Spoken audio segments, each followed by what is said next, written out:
The year 2020 will go down as one-of-a-kind year, a year of massive economic disruption as the world battled the new virus that had emerged at the end of 2019, COVID-19. It was supposed to be a milestone year. Our 11th president, late Dr. APJ Abdul Kalam, had envisioned India to be on the pathway of becoming a developed country by 2020. Now, despite the pandemic, that pathway is pretty much in place. If it was not for technology, we wouldn't have been able to harness e-markets, e-payments, and work from home.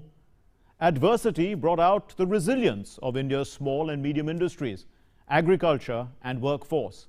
The adversity, driven by strong motivation and leadership from Prime Minister Narendra Modi, unleashed great potential in our country. The story that dominated the year was the story of COVID, and how India, despite the challenge of heavily populated cities and inadequate healthcare infrastructure for a fast-spreading pandemic like COVID, largely contained this virus and stayed ahead of the curve. Munmun Bhattacharya tracked the story through the year. Here's her report. Year 2020 has been etched in public consciousness as the year when humanity battled COVID-19. The pandemic affected literally every aspect of human life. For the health sector particularly, it was the biggest challenge. We, the people of India, weathered the COVID storm. India joined forces with the world and today is among those countries that are leading the fight against the pandemic.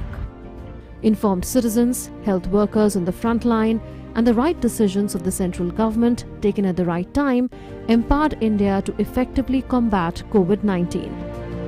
As a result, COVID-19 infections per million population and deaths due to it in India are among the lowest in the world today. Russia, US and UK have 7 times the number of cases in India. India's success in controlling the spread of COVID-19 is attributable to careful planning and implementation. This can be gauged from the fact that after India confirmed its first case on 30th January 2020 of an Indian student who had returned from Wuhan in China to a home in Kerala, India has managed to keep its cases to about 97 lakh till the first week of December 2020, far lower than many advanced economies. India's recovery rate of 95% was among the best in the world too. When the pandemic struck, the only laboratory in India that was equipped to test a swab sample for presence of SARS-CoV-2, the virus that causes COVID-19, was the National Institute of Virology in Pune. Today, that number has skyrocketed from 1 to more than 2,000 at the district and tehsil levels. Since the first case was detected, 15 crore samples have been tested, and about 10 to 12 lakh samples are being tested daily across the country.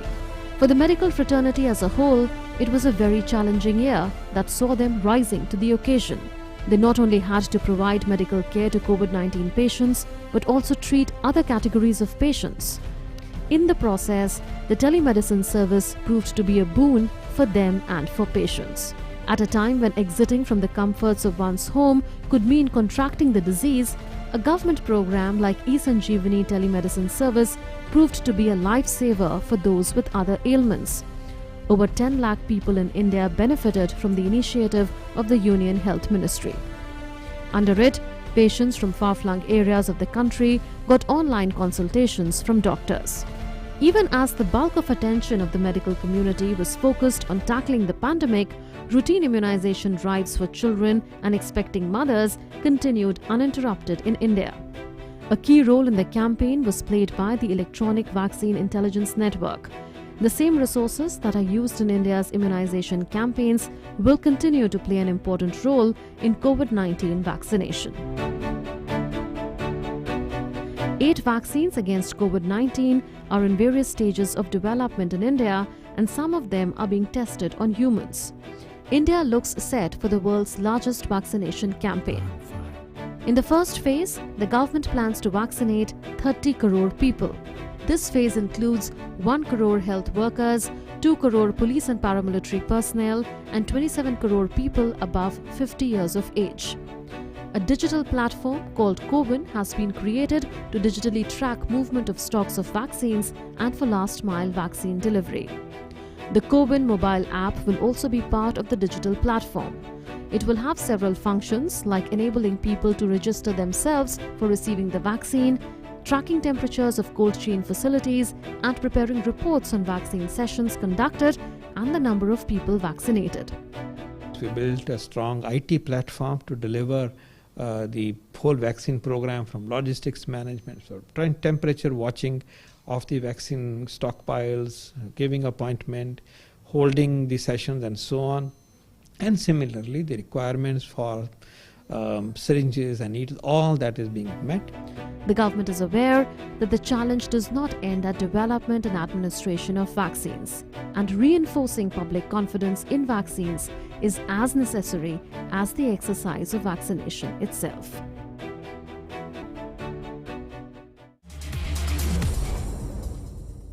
The government was quick to put in place a stimulus package that was 10% of GDP, 20 lakh crore rupees when it was announced. The incentives showed the priorities of the government in bringing about equitable, inclusive and harmonious revival of the economy. They were directed at those who were the most badly hit by the lockdown: MSMEs, small businesses, migrants. The Prime Minister identified Atmanirbhar Bharat with 5 pillars: economy, infrastructure, system, demography and demand. Vishal Barrister tracks the revival measures put in place.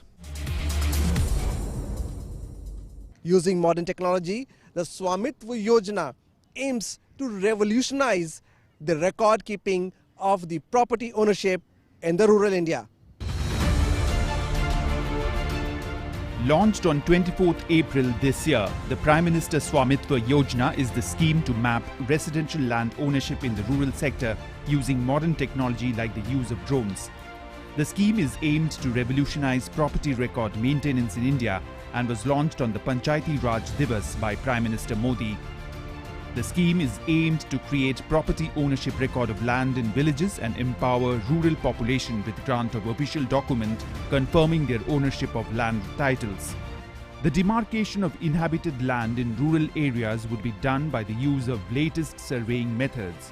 For this purpose, the central government will use drones technology with the collaborative efforts of the Ministry of Panchayati Raj, State Panchayati Raj departments, State Revenue departments and the Survey of India. केंद्र सरकार ने जो स्वामित्व योजना चलाई है उससे मैं बहुत खुश हूँ। हमें एक कार्ड भी मिलेगा सरकार की तरफ से, उससे हम कभी भी अपने मकानों का हक ले सकते हैं और इसमें हम लोन वगैरह भी ले सकते हैं। इस योजना के तहत हम अपने मकान पर अपना मालिकाना हक प्राप्त कर सकते हैं और दूसरा जो हमारे परिवार में बंटवारे के लिए, हिस्से के लिए विवाद चले आते थे वो भी इस मालिकाना हक से खत्म हो जाएंगे। Launched on May 12th by Prime Minister Narendra Modi, this scheme is an economic package of 20 trillion rupees to tide over the coronavirus crisis under the Atmanirbhar Bharat Abhiyan. This package would play an important role in making India self-reliant and would benefit labourers, farmers, honest taxpayers, MSMEs and the cottage industry. Atmanirbhar Bharat Rozgar Yojana is being launched so that we incentivize creation of new employment opportunities so that the recovery phase benefits from it. Atmanirbhar Bharat. This scheme is based on 5 pillars: economy, infrastructure, technology-driven system, vibrant demography, demand.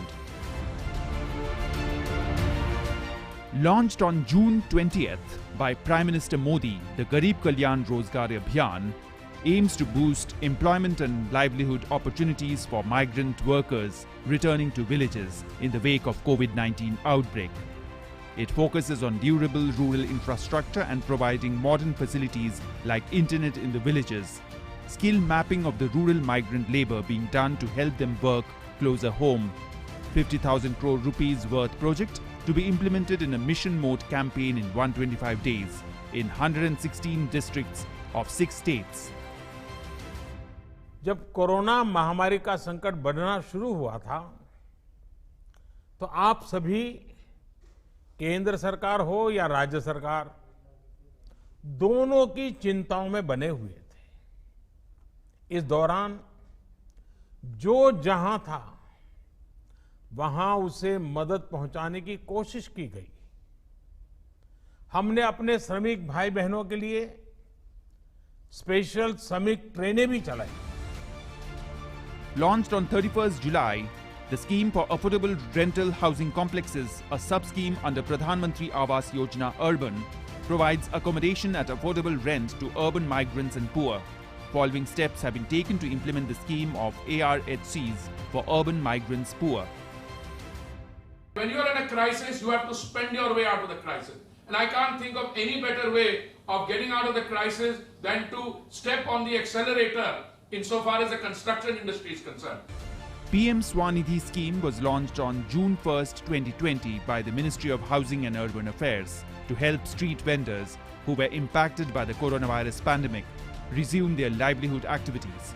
The scheme would empower street vendors by not only extending loans to them but also for their holistic development and economic upliftment. The scheme intends to facilitate collateral-free working capital loans of up to 10,000 rupees of 1-year tenure to approximately 50 lakh street vendors to help resume their businesses in the urban areas, including surrounding peri-urban rural areas. It has been a testing year for all of us. The government is committed in helping we the people. So let's all join hands as India fights back. Atmanirbhar Bharat is the overarching economic campaign. But the fuel for the campaign is demand.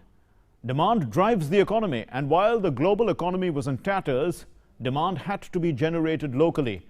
It was also a time when terms of global trade could be readjusted to help correct historic imbalances. Realizing that this was an opportune moment to correct a long-standing imbalance of trade with China, the Prime Minister's slogan of "Vocal for Local" became loud and clear. Abhishek Mahajan puts it into context. It was on May 12, 2020 that Prime Minister Narendra Modi urged citizens and the countrymen to buy local products and be vocal for local. When the world was battling coronavirus pandemic, in response to the challenges, PM Narendra Modi announced a new approach towards Atmanirbhar Bharat. The Prime Minister spoke about vocal for local, giving push for greater recognition of and investment in local knowledge, local technology and local talent.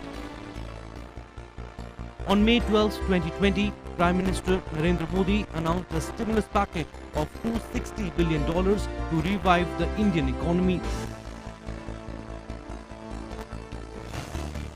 The economic and COVID-19 relief package is worth 10% of India's gross domestic product and ranks among the biggest in the world. The most important part, however, was the Prime Minister's speech, in which he laid down his vision and an ambition for India to become fully independent and self-reliant through the Atmanirbhar Bharat Abhiyan.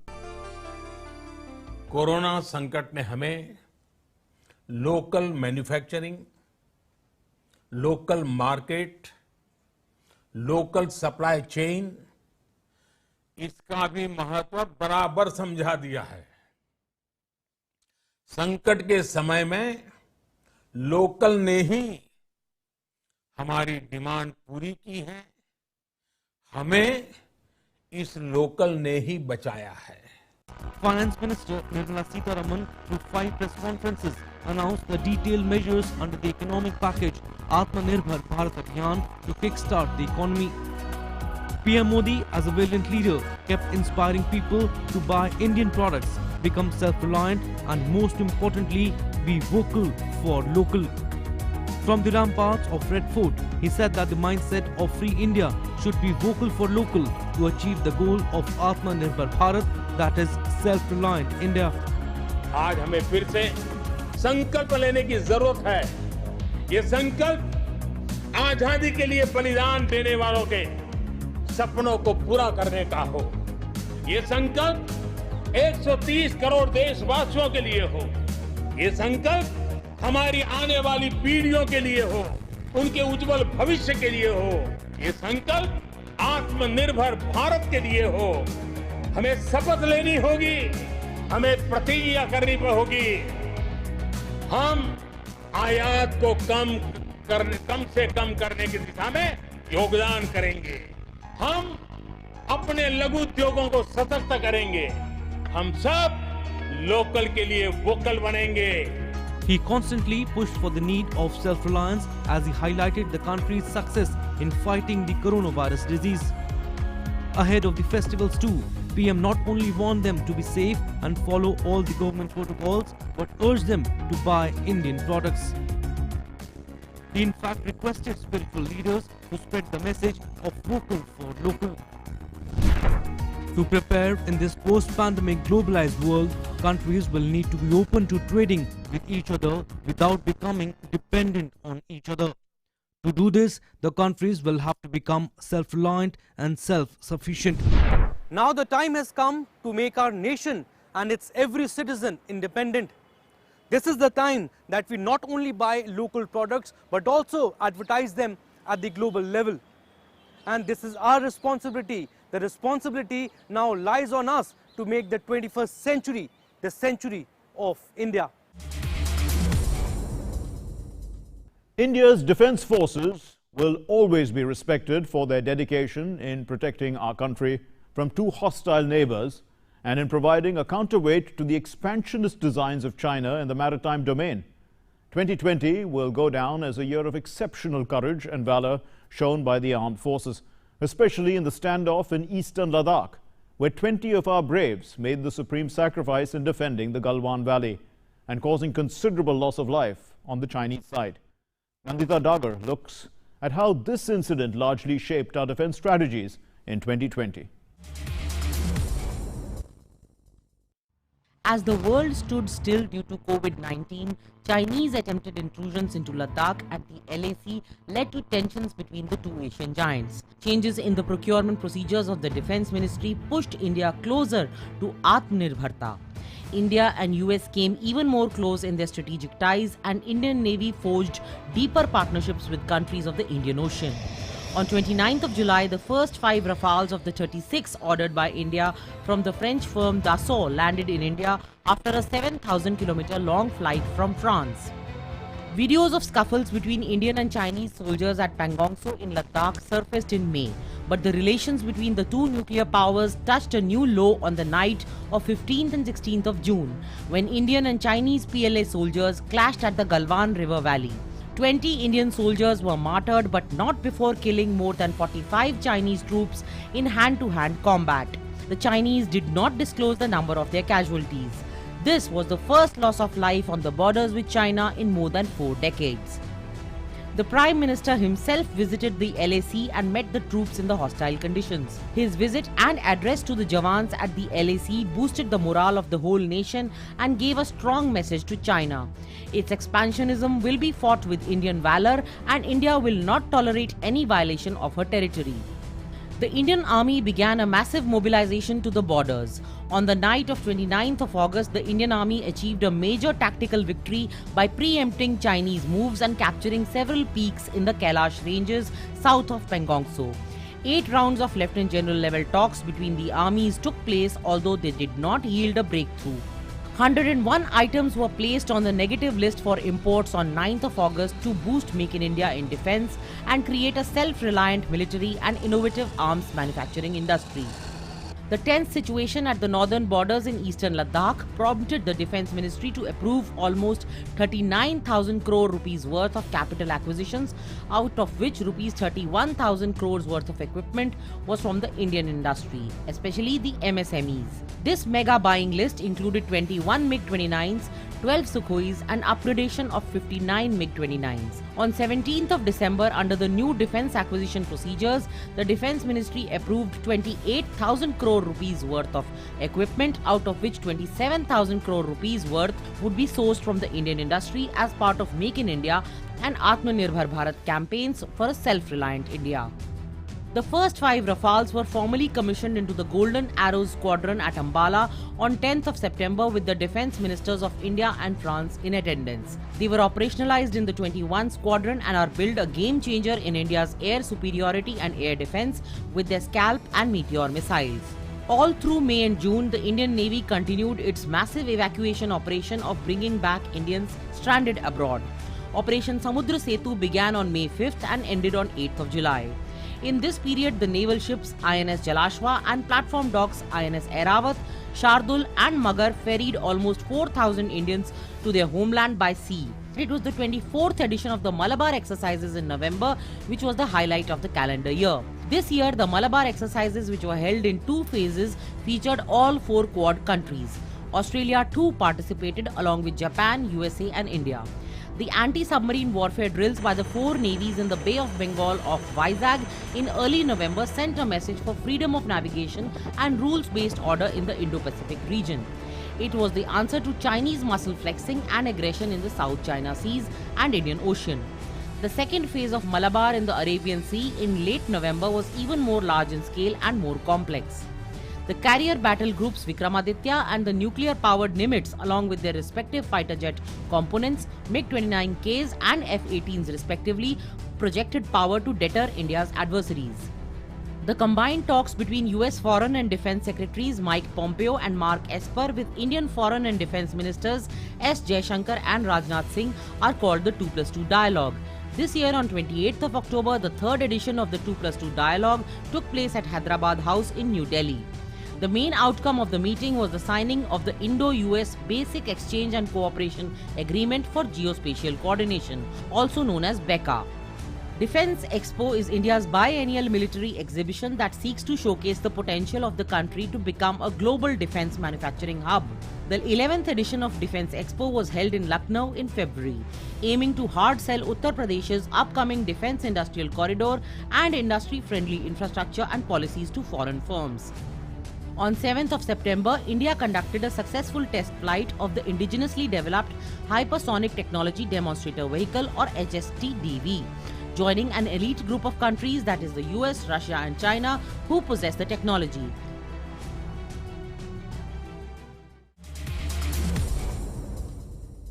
Agriculture was one sector that outperformed the others.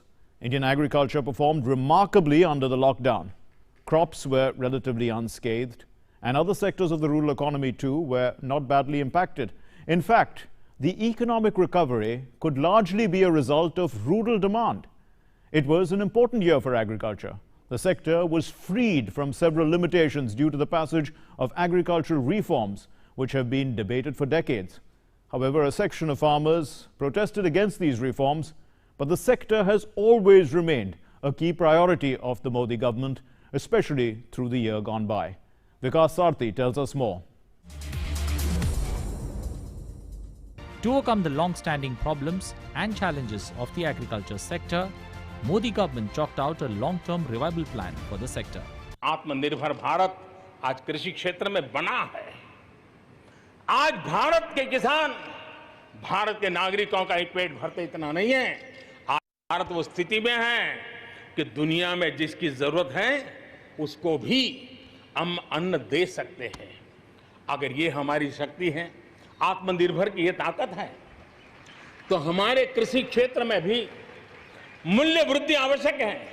वैश्विक आवश्यकताओं के अनुसार हमारे कृषि जगत में बदलाव की आवश्यकता है। विश्व की अपेक्षाओं को पूरा करने के लिए हमने हमारे कृषि जगत को भी आगे बढ़ाने की जरूरत है। To fulfill its promise of doubling farmers' income by 2022, Modi government took a comprehensive reform initiative in agriculture sector. The new Farmers Produce Trade and Commerce Law enables farmers and traders to buy and sell products outside the Agricultural Produce Market Committee located in the state. Its objective is to bring more value to the produce of farmers by reducing trade and transportation costs and to develop a convenient mechanism for e-trading. While presenting the draft of the 3 laws in Parliament, it made it clear that neither the mandis will be closed nor the MSP system be replaced. Through this law, new options are being provided to the farmers along with the old system. Farmers will have a price assurance even before sowing of crops.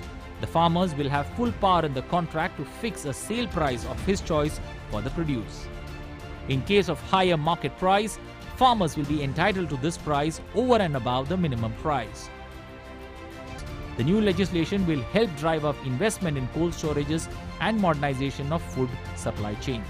This will help both farmers and consumers while bringing in price stability. It will create competitive market environment and also prevent wastage of agri-produce. In August, Prime Minister Narendra Modi launched the financing facility of 1 lakh crore under the Agriculture Infrastructure Fund. आत्मनिर्भर भारत अभियान के तहत हर जिले में मशहूर उत्पादकों के साथ देश और दुनिया के मार्केट तक पहुंचाने के लिए एक बड़ी योजना बनाई गई है। इसके तहत देश के अलग अलग जिलों में गांव के पास ही कृषि उद्योगों के क्लस्टर बनाए जा रहे हैं।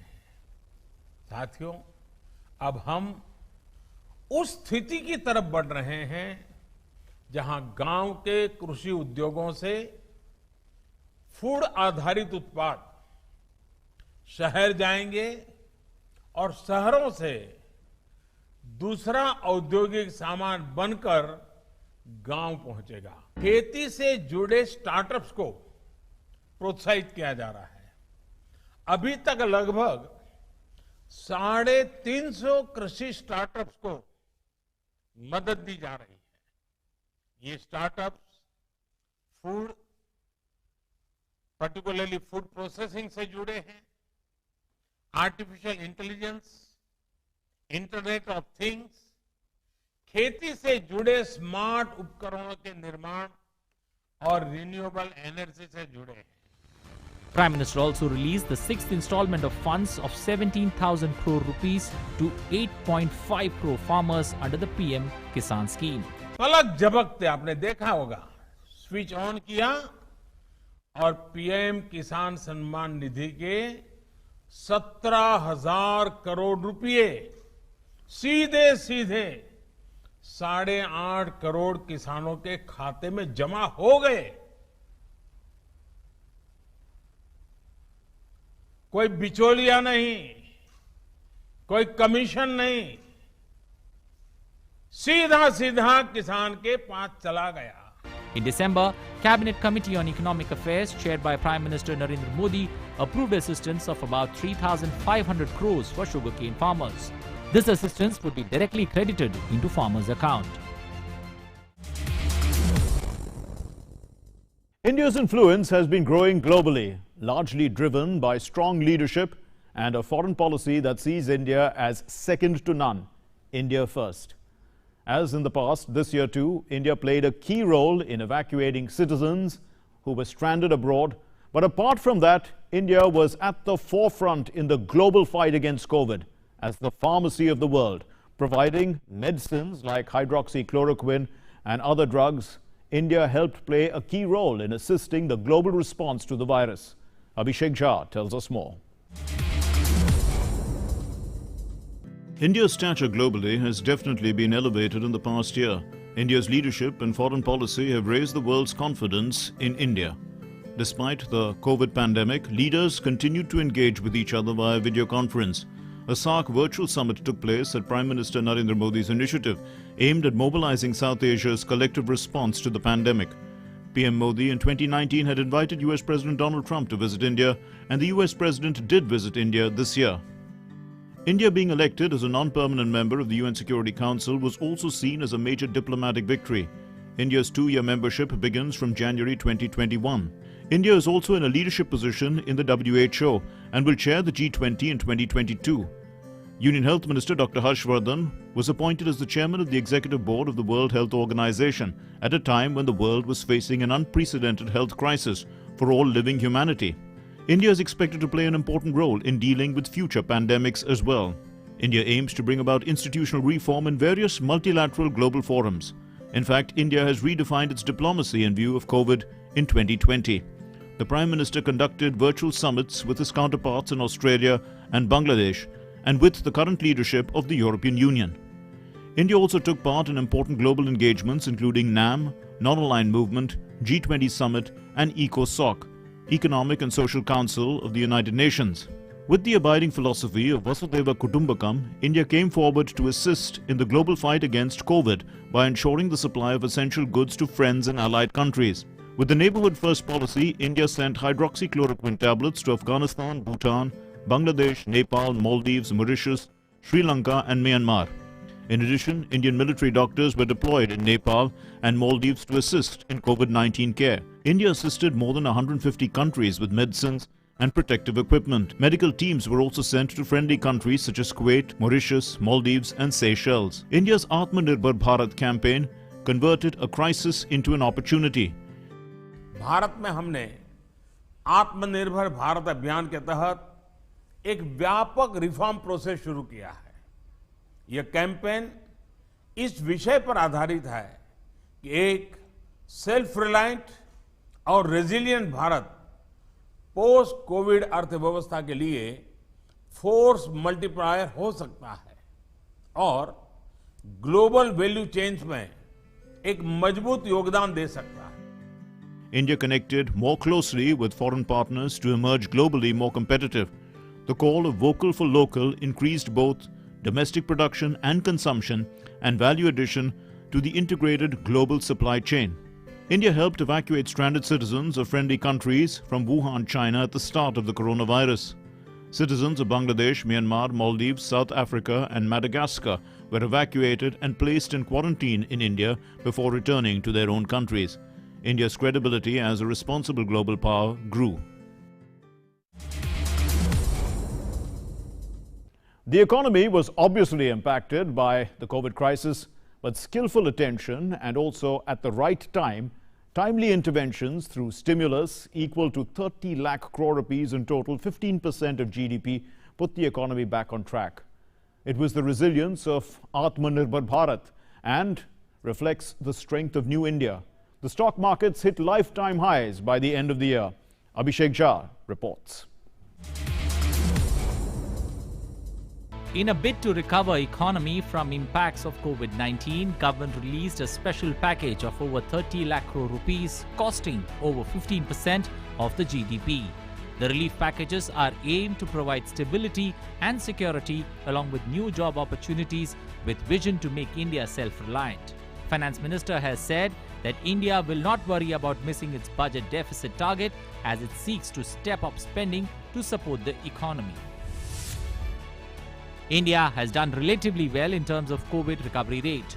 In view of the recovery in the nation's economic conditions, rating agencies have improved India's rating with gradual improvement in economic activity. India's gross domestic product GDP contracted 7.5% in the second quarter, following the record 23.9% decline recorded in the first quarter. Now, India is looking towards a quick and smart recovery. Under the Prime Minister's Garib Kalyan project, the government will spend more than 90,000 crore rupees to provide relief to people who are affected due to COVID lockdown. The scheme of One Nation, One Ration Card will soon be expanded to the entire country. Currently, the scheme is applicable in 20 states and union territories. The year 2020 came with relief for people with a reduction in the interest rate. Interest rates in India reached the lowest ever since 2000, with home loans now available in banks at less than 7% rate. Indian markets rallied to record high with BSE Sensex hitting an all-time high. Other indices including Nifty as well as mid and small cap also scaled an all-time high. This year also witnessed a record surge in the price of gold and silver. The price of gold has crossed the level of 56,000 at 10 grams and the price of silver hovered at 73,000 rupees per kilogram. With the news of COVID-19 vaccine, the price of gold and silver witnessed a decline. The country's foreign exchange reserves touched an all-time high this year with the $580 billion. Foreign direct investment equity inflows into India crossed the $500 billion milestone during April 2000 to September 2020 period. A rise of 13% was followed. About 29% of the FDI came through the Mauritius route. It was followed by Singapore, which had 21%. Over 20 lakh street vendors applied for an interest-free loan of 10,000 as working capital under the PM Swanidhi scheme. These applications include over 10 lakh vendors who sell fruits and vegetables and snacks, and more than 4 lakh vendors based on selling fast food products. A budget of 700 crores has been provided by the government for this. The Consumer Protection Act 2019 came into force from the 20th of July with its salient features, including the establishment of the Central Consumer Protection Authority to promote, protect and enforce the rights of consumers. A surge in digital transactions was also witnessed amid the COVID-19 pandemic. In the last 5 years, the amount of digital payments has increased by 55.1% annually, with the value of digital payments increased by 15.2%. Over 123 crore transactions were done through UPI transactions during the nationwide lockdown in May 2020, while the numbers crossed to over 149 crore in July 2020. The Eurozone April-June quarter saw the biggest drop in economy due to COVID-19 pandemic. The Eurozone saw a decline of over 12%. With surge in number of cases, second wave of infections and repeated lockdowns, businesses have faced challenges and difficulties to get back on track. GST shortfalls due to COVID-19 pandemic has been in the news for long. After several rounds of talks on this issue, the centre offered two options to states to compensate amid inadequate cess collections under GST regime. States one by one accepted the offer, in which a special window could be provided in consultation with the RBI, through which states can get the shortfall of 97,000 crores at a reasonable rate of interest. After 18 years, the Defence Minister Rajnath Singh introduced the Defence Acquisition Process DAP 2020 with the vision of self-reliant India and to boost Make in India in defence sector. The Union Cabinet approved a new FDI policy in defence sector with an increase from 49% to 74% in FDI through automated route. India climbed 4 spots on the Global Innovation Index 2020 and is now at the 48th position in the list of top 50 innovative countries for the first time. The National Education Policy 2020 was a timely reform that aims to increase gross enrollment ratio in higher education and in vocational education from 26.3% in 2018 to 50% by 2035. Education went largely online this year. Exams too were conducted despite COVID restrictions. All marks to the students for coming out and full marks also to the examination boards and the universities for putting in place measures that saved the day and also perhaps a precious year for the students. Meghna Dev reports. The year 2020 has been a year full of challenges for the world, but it has been a year of new hope for young India. The country got its new national education policy after 34 years, that is after 1986. The new National Education Policy, or NEP 2020 as we call it, is the first education policy of the 21st century with major emphasis on technology. नए भारत के निर्माण में, समृद्ध और खुशहाल भारत के निर्माण में देश की शिक्षा का बहुत बड़ा महत्व है। इसी सोच के साथ देश को 3 दशक के बाद नई राष्ट्रीय शिक्षा नीति देने में हम आज यशस्वी हुए हैं और हिंदुस्तान के हर कोने में इसकी स्वागत के समाचार एक नई ऊर्जा, नए विश्वास दे रहे हैं। Multiple entry and exit in higher education is possible. That is, after studying for 1 year, if someone leaves in the middle of his study, he will get a certificate. While after 2 years, he will be entitled to get a diploma, and after completing 3 or 4 years, he will get a degree. If a student leaves after 1 or 2 years, his or her credit will still be saved in DigiLocker. Students will also have the option of a 3 or 4 year degree program. कई बार क्या होता है कि यदि कोई बच्चा engineering कर रहा है, अब उसके 7-8 सेमेस्टर हैं, 6वीं सेमेस्टर में वो छोड़ के चला जाता है, तो पता चला शुरू से लेकर 6 सेमेस्टर तक उसके बर्बाद हो जाते हैं, कुछ नहीं, 0 हो जाता है। और वो फिर लौटता है तो फिर नीचे से उसको शुरू करना होता है। तो अब ऐसा नहीं होगा, वो कई बार प्रवेश ले सकता है, कई बार छोड़ सकता है। The new education policy has also opened doors for foreign universities in India. The top 100 universities in the world will be allowed to open campuses in India. This will enable students to get quality education in the country itself and will help in preventing talent migration. In all schools and colleges, emphasis is being laid on studying through online medium so that the syllabus can be completed on time. I find various ways to make my class interactive. I ensure that my students feel motivated, comfortable during my lessons. And being a language teacher, I have always made my lessons enjoyable and interactive for my students. Teachers will be trained in student-centered teaching and will also need to develop high-quality online content themselves using various online learning platforms and tools. In the last few years, excellent digital educational materials have been produced in the country which are available on various platforms such as Diksha, Swayam, Virtual Lab, ePathshala and National Digital Library. To bring all e-resources on a common platform, the government has launched the Prime Minister's eVidya program, which will combine all efforts related to digital, online and on-air education. The PM eVidya program is expected to benefit around 25 crore school children in the country. All educational e-resources will be brought to a platform under the concept of One Nation, One Digital Platform. While the CBSE and various state board examinations could not be conducted due to the COVID-19 pandemic, the National Testing Agency (NTA) successfully conducted important examinations like JEE Main and NEET, taking all the safety precautions. The NEET exam was held on 13th September 2020, for which a total of 3,862 exam centers were made in 155 cities of the country.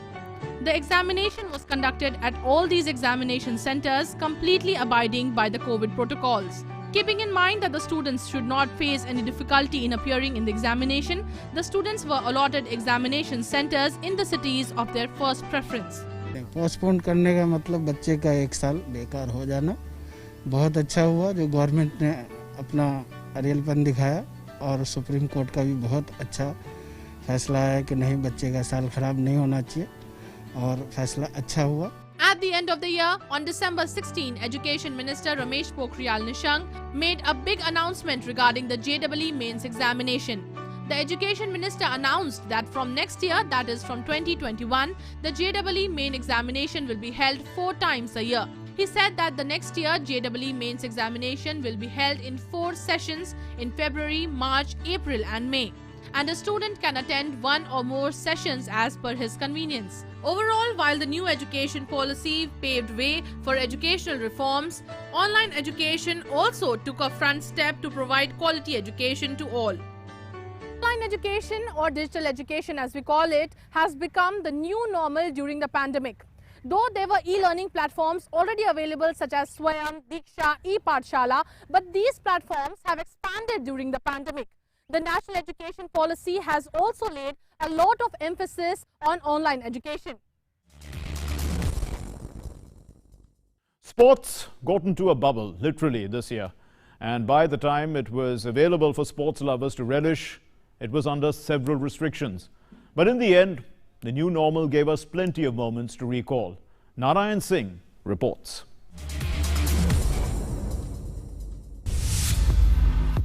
For sports lovers around the world, 2020 has been a major turn-off. The sports calendar went for a toss thanks to the COVID-19 pandemic.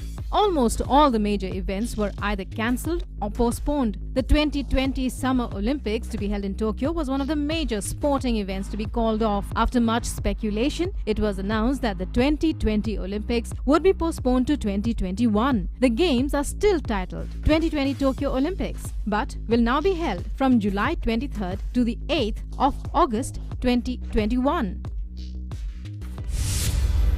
The Wimbledon Championships were cancelled for the first time since World War II, while professional tennis has been suspended until July 13th. The French Open was rescheduled to be played from September 27 to October 11. It was also the last Grand Slam of the year. Maharashtra maintained its supremacy in the Khelo India Youth Games, improving upon its last year's performance and finishing at the top of the table with a massive haul of 256 medals, comprising 78 gold, 77 silver and 101 bronze. The success of the Khelo India Youth Games has prompted the government to launch a nationwide university-level talent hunt to identify next-gen athletes. The inaugural edition of the Khelo India University Games took place in across 17 different sports in Bhubaneswar. Chess history, winning their first gold medal in the Olympiad after they were declared joint champions with formidable Russia in an anticlimactic end to the event played online due to the COVID pandemic. Much to the surprise of his fans, India's World Cup winning captain MS Dhoni announced his retirement from international cricket on the 15th of August. Posting a video on Instagram, Dhoni, who last donned the blue jersey against New Zealand in the 2019 ICC World Cup 2019 semi-final, thanked his fans for their love and support while announcing his retirement.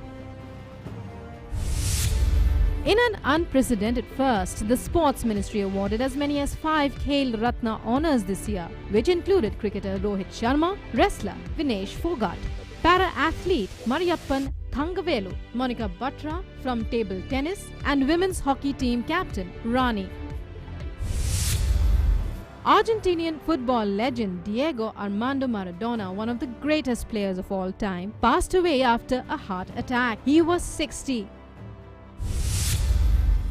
Jurgen Klopp led Liverpool to the Premier League title last season. Winning 32 matches from 38 fixtures, the Reds registered 99 points to win their first top-flight title in 30 years. Bayern Munich won the UEFA Champions League 2019-20 title, defeating Paris Saint-Germain 1-0. This was the 6th European Champions League title for Bayern Munich. Rafael Nadal won his 13th French Open title, crushing Novak Djokovic in straight sets in the 2020 men's finals. With another clay court trophy, Nadal has matched Roger Federer, his longtime rival, with 20 Grand Slam titles.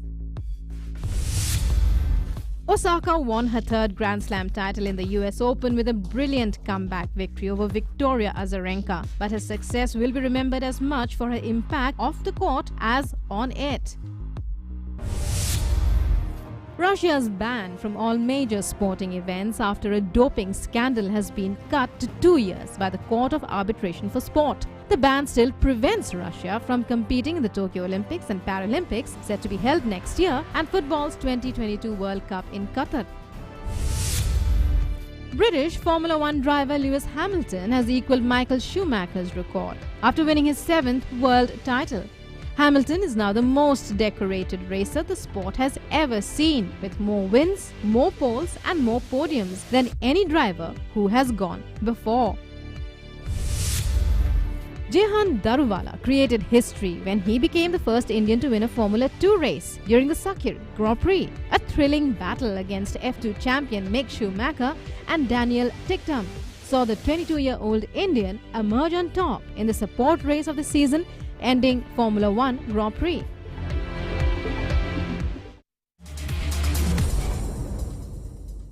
Cinema was hit this year, forgive the pun, but online hits helped the industry find a new avenue to make the films a hit again. Jyotika Grover gives us the highs and the lows of cinema in 2020. The year 2020 will forever be etched in history as the year in which the world came to a standstill. A year like perhaps none other in the world before, as novel coronavirus spread across nations. And as it draws to a close, it is everyone's heartfelt prayer that such a year never returns. Shooting for many films came to a sudden halt. Sets worth crores went to waste, as box office releases could no longer happen, as cinema halls were closed. As people were confined to their homes, they turned to the only means of entertainment available: TV, mobile phones, and the internet. Interest in the first of these quickly dwindled as very soon channels ran out of new shows to telecast, till they were presenting shoots of episodes to come. With the closure of cinema halls, a new screen emerged: the OTT platform, that soon became a favorite among all. A much-needed reprieve for the movie industry, as it came to be looked on as a future hope for movie releases. As a third screen, producers started releasing their films on OTT platforms.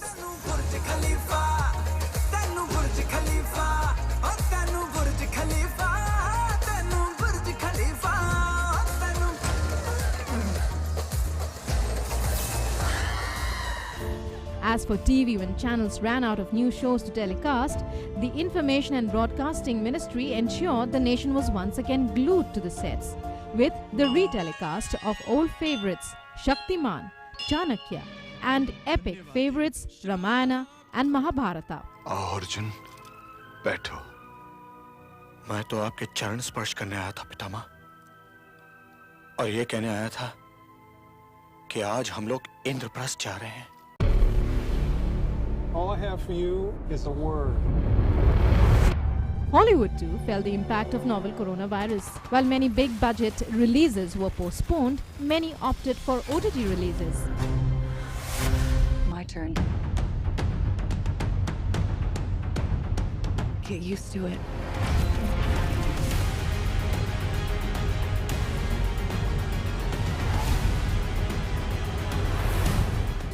As for film festivals, many were postponed. Others were held virtually. Still others were scaled down to include COVID precautions.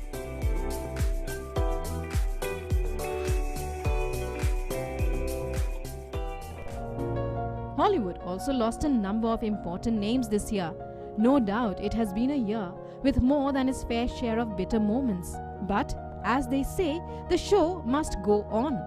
Let's hope the year ahead brings with it new joy and sweetness, so that the tough times the world saw in 2020 are erased somewhat.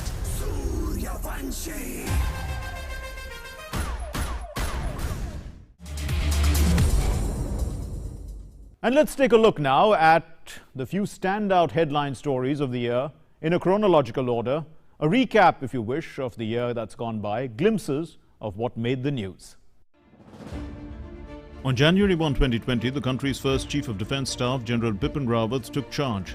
The Modi government fulfilled a long-standing demand that the CDS would better synergize between the Army, Navy and Air Force. For the first time on January 26 Republic Day parade, a female officer, Captain Tanya Shergill, led a male marching contingent.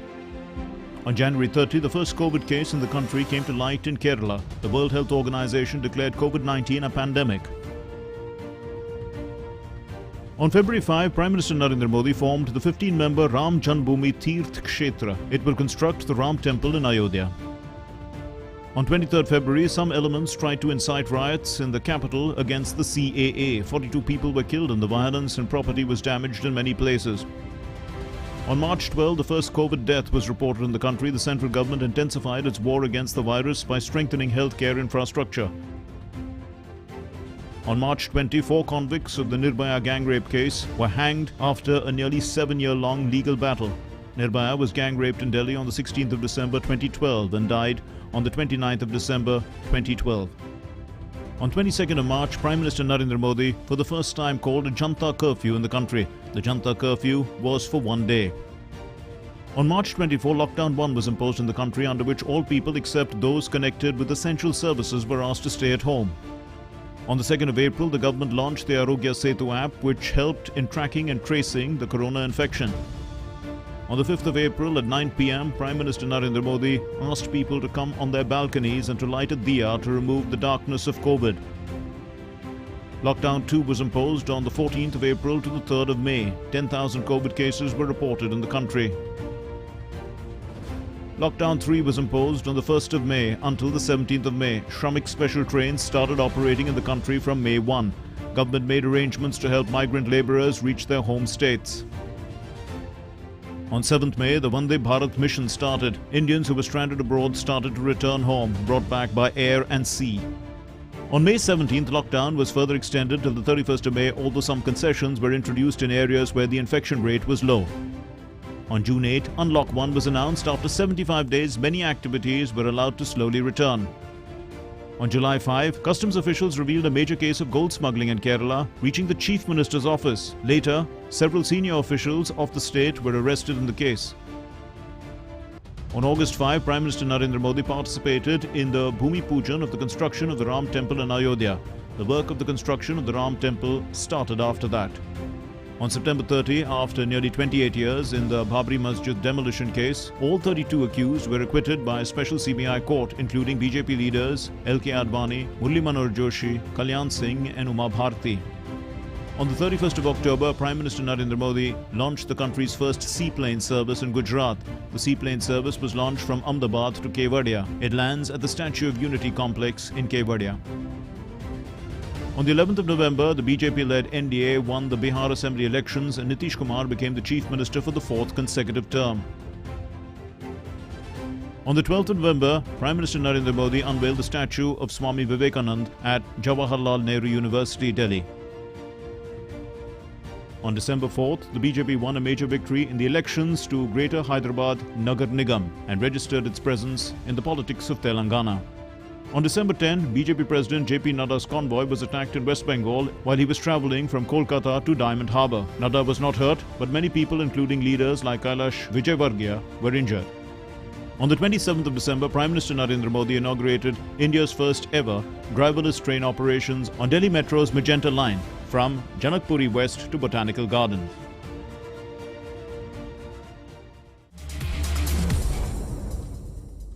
Every year, we bid farewell to personalities who have left an abiding impression on each of us.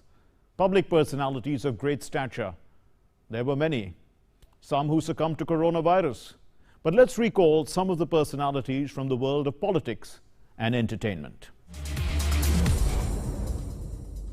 Bharat Ratna Pranab Mukherjee, the 13th President of India, died at the age of 84 on August 31, 2020. In a political career spanning 5 decades, he held several key portfolios in the Union Cabinet, including Finance, Defence and External Affairs. Ram Vilas Paswan, Minister of Food and Consumer Affairs and founder of the Lok Jan Shakti Party, died on the 8th of October 2020 at the age of 74. Paswan was among the top Dalit leaders of the country and rose to prominence during the JP era. Ahmed Patel, senior Congress leader and treasurer, died on November 25, 2020. Patel was a prominent Congress party troubleshooter, a member of the Rajya Sabha since 1993. Former Union Minister Jaswant Singh, a founding member of the Bharatiya Janata Party, died on the 27th of September 2020. He was 82 years old. He was called the Hanuman of former Prime Minister Atal Bihari Vajpayee. He held several portfolios including finance and external affairs and defence in the Vajpayee government. Rajya Sabha member and former Samajwadi Party leader Amar Singh died on the 1st of August 2020 in Singapore. He was ailing for some time. He was known for his influence in the world of politics, entertainment, sports and business. Former Gujarat Chief Minister Keshubhai Patel died of a heart attack on October 29. He is remembered for being instrumental in bringing the BJP to power in Gujarat, which was then consolidated by Narendra Modi. The party has been in power for 4 consecutive terms. Suresh Angadi, Minister of State for Railways, died on the 23rd of September. He represented Belagavi Lok Sabha constituency in Karnataka since 2004 and was a senior BJP leader. Tarun Gogoi died in November 2020. He was Chief Minister of Assam thrice from 2001 to 2016. He was 86 years old. He was respected for his gracious manner and served as a 6-time member of the Lok Sabha. He was a senior Congress leader. Young actor Sushant Singh Rajput died on the 14th of June 2020, allegedly of suicide. Fans were deeply shocked and questioned the circumstances of his death. A demand for a CBI inquiry reached the Supreme Court. After dominating headlines for days, the investigation was handed over to the CBI. Bollywood actor Rishi Kapoor died at the age of 67 on the 30th of April 2020 after a long illness. His career spanned 4 decades. In 2008, he was awarded the Lifetime Achievement Award. Versatile actor Irfan Khan died on the 29th of April 2020. He was 54 years old. He had worked in more than 50 films in his 30-year career and won many accolades. Famous Bengali actor Soumitra Chatterjee, honoured with the Dadasaheb Phalke Award, died on the 15th of November 2020. He was 85. He has more than 200 films to his credit. He is famous for the roles he played in films directed by the master director late Satyajit Ray. Famous choreographer Saroj Khan died at the age of 71 on the 3rd of July. She choreographed more than 2,000 songs in her career and won several national awards. Famous classical singer Pandit Jasraj died in the US on August 17. He was 90. The famous musician had received India's second highest civilian honour, the Padma Vibhushan. S.P. Balasubramanian, the golden voice behind numerous super-hit film songs, died on the 25th of September. It was a year that will go down in history as a standstill year for many of us. But as we are on the cusp of 2021, there is resilience and hope that after 2020, we are ready for anything. Wishing you hope and happiness for the year ahead. Thanks very much for watching. Namaskar.